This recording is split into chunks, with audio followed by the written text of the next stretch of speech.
موږ وینو چې ډېر شمېر ځوانان په انلاین بڼه افراطي کېږي، په عمومي ډول د لویانو له لوري نه، بلکې د هغو ماشومانو له لوري چې له دوی یو څه لوی وي.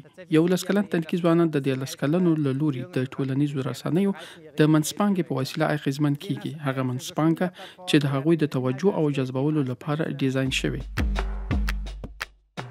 په ټولنیزو رسنیو کې له لومړۍ اړیکې وروسته جذب کوونکي ماشومان د واتساپ، ټیلیګرام او سیګنال ګروپونو ته دعوتوي او په دې توګه د دوی محاورې له نورو پټې پاتې کیږي.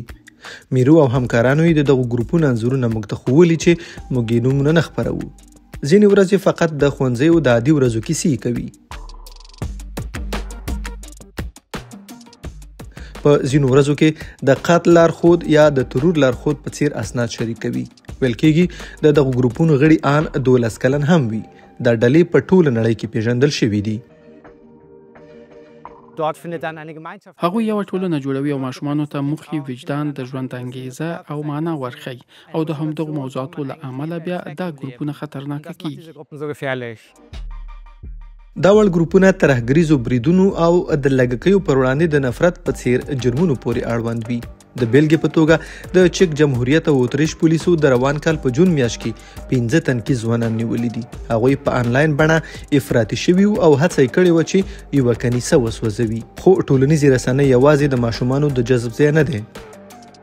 ډېری دا وړ پیښې د لوبو په نړۍ کې پیښیږي او د هغوی له منځه موږ ته روبلوکس واقعا مخکښ دی.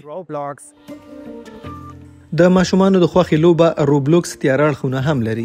په داسې حال کې چې ډېری مجازي برخې خوښ ساتونکي او بې خطره دي، خو ځینې برخې د ترهګریزو بریدونو جوړول او په ډلهییزه توګه ډزې هم ښیي. میرو دیتریش ټینګار کوي چې د تنکیو ځوانانو افراطي کېدل له پراخو ټولنیزو ستونزو سره تړاو لري.